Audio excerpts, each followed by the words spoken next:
Dzina la Tate ndi la Mwana ndi la Mzimu Woyera. Amen. Kawauze abale anga tikakumane ku Galileya. Go and tell my brothers that we meet in Galilee. Ndikulandireni abale ndi alongo pano pa Tiyankhuleni Ambuye. Lero ndi Lolemba la Mulungu woyamba wa nyengo ya PASAKA. Chimwemwe chikadali nkati. Nyimbo yathu moja tikunenera kuyambira dzulo lija ndi Alleluya. We are Easter people. Anthu amene talengedwa mwatsopano. Lero Ambuye Yesu akutipatsa udindo kuti amene akukondwerera kuuka kwake, amene Mulungu amulenganso mwatsopano, akuyenera kunyamula udindo oti akalalikire kwa abale ake. Mawu athu oyamba akuchokera m'buku la ntchito za Atumwi, mutu wa 2, ndime ya 14, kudzawerenganso 22 kulekeza 33.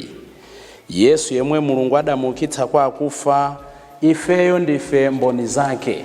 Tikhale mboni zonena kuti Yesu adauka kwa akufa ndi moyo wathu omwe.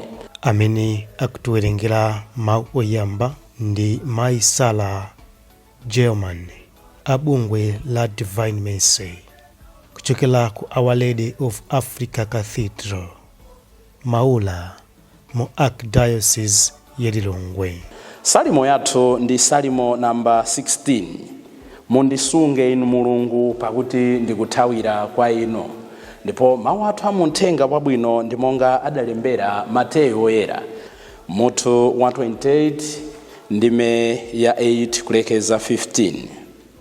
Amene akutiwerengera mawu amthenga wabwino komanso kutigawira mawu ndi Reverend Father Francis Damaseke, kuchokera ku Episcopal Conference of Malawi, ECM. Tiyeniso abale ndi alongo tisinkhe limodzi. Mawu oyamba. Mawu a m'buku la ntchito za Atumwi. Petro adayimirira pamodzi ndi atumwi ena aja 11. Ndipo iye adanena mokweza mawu kuti, Inu Aisraeli, mverani mawu awa. Yesu wa ku Nazareti anali munthu amene Mulungu adamtuma kwa inu. Mulungu adakutsimikizirani zimenezi ndi zamphamvu, zozizwitsa ndi zizindikiro zimene ankachita kudzera mwa iyeyu pakati panu, monga mukudziwa. Tsono Yesuyo adaperekedwa monga momwe Mulungu adakonzeratu, ndi mmene iye amadziwiratu zinthu. Ndipo inuyo mudamupha pakumupereka kwa anthu ochimwa kuti ampachike pa mtanda. Koma Mulungu adammasula ku zowawa za imfa, namuukitsa kwa akufa, chifukwa kunali kosatheka kuti agonjetsedwe ndi imfa. Paja Davide ponena iye adati, Ndinkaona Ambuye Mulungu pamaso panga nthawi zonse, pakuti amakhala kudzanja langa lamanja, kuti ndingadzagwedezeke. N'chifukwa chake mtima wanga udakondwa, ndipo ndinkalankhula mosangalala. Ndithu, ngakhale thupi langa lomwe lidzapumula m'manda, ndikhulupirira kuti simudzandisiya ku malo a anthu akufa, kapena kulekerera woyera wanu kuti aole. Mudandidziwitsa njira zopita ku moyo, ndipo mudzandidzaza ndi chimwemwe pamaso panu. Abale anga, ndingathe kulankhula nanu monenetsa za kholo la Davide. Iye adamwalira, nayikidwa m'manda, ndipo manda ake alipo mpaka pano. Paja iye anali mneneri, ndipo ankadziwa zimene Mulungu adamulonjeza, molumbira zakuti mmodzi mwa zidzukulu zake ndiye adzalowe ufumu wake. Ndiye kuti Davideyo adaoneratu zimenezi, zakuti Khristu adzauka kwa akufa. Ndipo pamenepo adanena mawu aja akuti, iye sadasiyidwe kumalo a anthu akufa, ndipo thupi lake silidaole. Yesu yemweyo Mulungu adamuukitsadi kwa akufa, ndipo tonsefe ndife mboni za zimenezi. Iye adakwezedwa kukhala kudzanja lamanja la Mulungu, nalandira Mzimu Woyera amene Atate adalonjeza. Ndipo zimene mukuona ndi kumvazi ndi mphatso yake imene watitumizira. Mawu a Ambuye. Tithokoze Mulungu. Ambuye akhale nanu.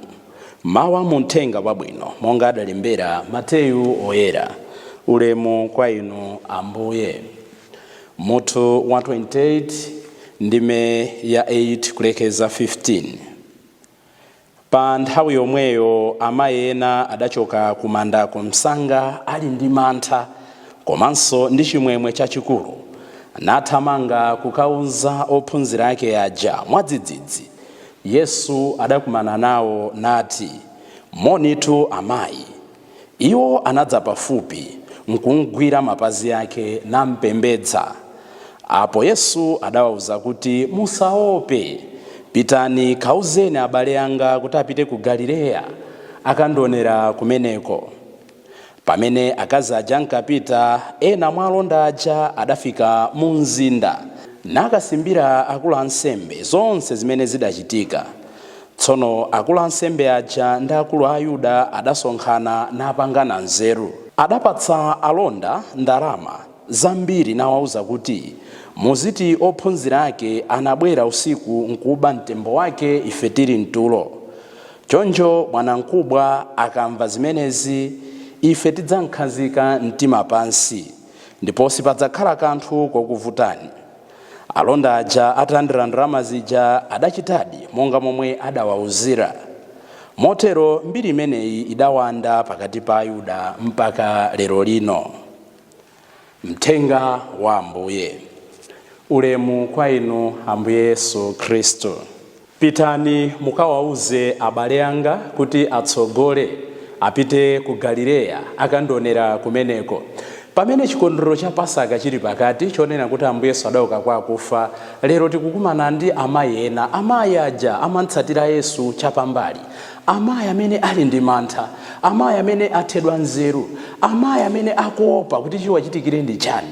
Sakutha kumvetsa zimene zachitika, koma mkatikati mwa manthawo, mkatikati mwa kulira kwawo, akukumana ndi Ambuye Yesu ouka kwa akufa, akukumana ndi Ambuye Yesu amene tsopano akulenga zinthu zonse mwatsopano, ndipo akufuna awalengenso amayiwa mwatsopano, ndipo akukulenganiso inu, ndipo akundilenganso ine mwatsopano. Chimene tikuona mwa amayiwa choyambirira nchonena kuti anadzadzidwa ndi mantha. Mantha ndi kaliwu kamene kali mwa ife, that voice in us, imene imatipangitsa ife kuti tisakhale anthu amene Mulungu amafuna tikhale. It is that voice in us imene imatipanga pull down, imene imatipangitsa kudzikayikira, imene imatipangitsa kusilira ena mwaudyo, imene imatipangitsa kusayankhula zabwino za anthu ena. Ndika voice kamene kamatipangitsa ife kuti tikhale moyo, pa Chingereza amati double standard. It is that inner voice in us which is responsible for our double standardness of life. Ndeno Ambuye Yesu ouka kwa akufa akufuna achotse mantha amenewa, ndipo tikuona mwa amayi amenewa amene akumana naye Ambuye Yesu. Choyambirira chisoni chawo chikusanduka chimwemwe, their sorrow is turned into joy. Chachiwiri tikuona kuti mantha awo akusanduka kulimba mtima. Chachitatu tikuona kuti kukayika kwawo, kupeneka kwawo, kusweka mtima kwawo, their despair is turned into hope. Ambuye Yesu akusandutsa moyo wawo kukhala moyo wachiyembekezo. Izi ndi zimene Ambuye Yesu ouka kwa akufa amachita mmoyo mwathu. Izi ndi zimene Ambuye Yesu ouka kwa akufa akuchita mmoyo mwathu, akuchita mmoyo mwanu. Komano pali mawu amphamvu amene Ambuye Yesu akuwauza amayiwa, abale ndi alongo. Komano pamene tikusinkhasinkha nkhani ya amayi awa amene Ambuye Yesu wasandutsa chisoni chawo kukhala chimwemwe, amene Ambuye Yesu wasandutsa misozi yawo kukhala kululutira, amene Ambuye Yesu wasandutsa kupeneka kwawo kukhala chiyembekezo, ndipo amene Ambuye Yesu wasandutsa mantha awo kukhala kulimba mtima. Pali zinthu zitatu izi zimene ndimafuna tisinkhesinkhe. Choyambirira akuwauza kuti pitani mukauze abale anga tikakumane ku Galileya.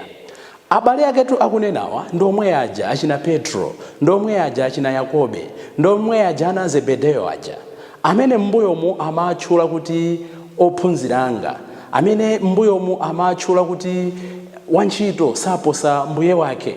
Mukumbukira nyimbo zimene timayimba tsiku lachinayi loyera lija.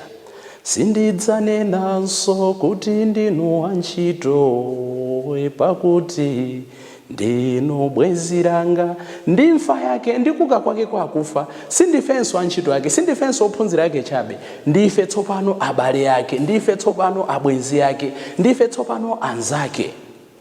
Inuyo ineyo ifeyo pamene Ambuye Yesu wauka kwa akufa, ubale wathu ndi iye uli motani, ubale wathu ndi iye ukhala motani. Nkutheka tu ena mwa ife tikanali mchipangano chakale, pamene ubale wathu ndi Mulungu ndi uja wamantha kwambiri, omantchula mayina opyezera, mayina amene samenera kuti nkumuyandikira nkomwe chautayo ayi. Koma Yesu atabwera pasi pano adationetsa ubale umene tikuyenera kukhala. N'chifukwa chake iye powatchula atate yake amanyadira kuti Aba, Father, Atate. Chimene afuna atanthauze ndi chani? Ndimfa yake ndikuka kwake tsopano panopa pakhale ubale wabwino, pakhale tikamamuona Ambuye Yesu pasakhale mantha. Mbale wako, mchimwene wako, ukafuna kuyankhulana naye, supachitokhala ndi program yoti achimwene ndimati ndikuimbireni cham'mathu anytime. Uthoimba mamawa, uthoimba masana, uthoimba anytime ukufuna. Ambuye Yesu afuna pamene wauka kwa akufa ifenso ubale wake ndiyeyo ukhale ubale osaona nthawi, ukhale ubale osaona nyengo. Anytime you want to talk to Jesus, talk to Jesus. Kaya mutha kumuimbira foni, kaya mutha kumulembera kalata, zili ndino. As long as mukufuna kuti ubale wanu ndi Yesu Kristu ukhazikike, cheza naye ni nthawi ina iliyonse. Komatu ena mwina ubale wathu ndoyendera nthawi. Tipita ku church tikapemphera dzina la Atate ndi la Mwana ndi la Mzimu Woyera, pitani timtendere misa yatha. Basi tikatero ubale uja wathiranso tidziona na tsiku la mawa. Ambuye Yesu afuna anytime, any day, anywhere pakhale ubale wake, pakhale ubale wathu ndiyeyo, chifukwa akutitchula kuti abale yake. Chachiwiri chimene afuna tisinkhesinkhe tsiku la lero ndichonena kuti pamene amayiwa anathamanga ndi chimwemwe kukafalitsa uthenga kuti takumana naye, tamuona, tampembedza, tamgwadira, akutinso panali gulu lina la anthu limene litaona kuti lalephera, litayesera kutseka chimwala kuti Ambuye Yesu asatuluke, koma litaona kuti zimene zalephera, apa tsopano afuna alepheretsenso chilungamo. Nde akuti mabwana anauza alonda kuti thamangani pitani m'midzi muzikanena kuti ophunzira ake anabwera adzamuba, kukana kuti Ambuye Yesu auka kwa akufa.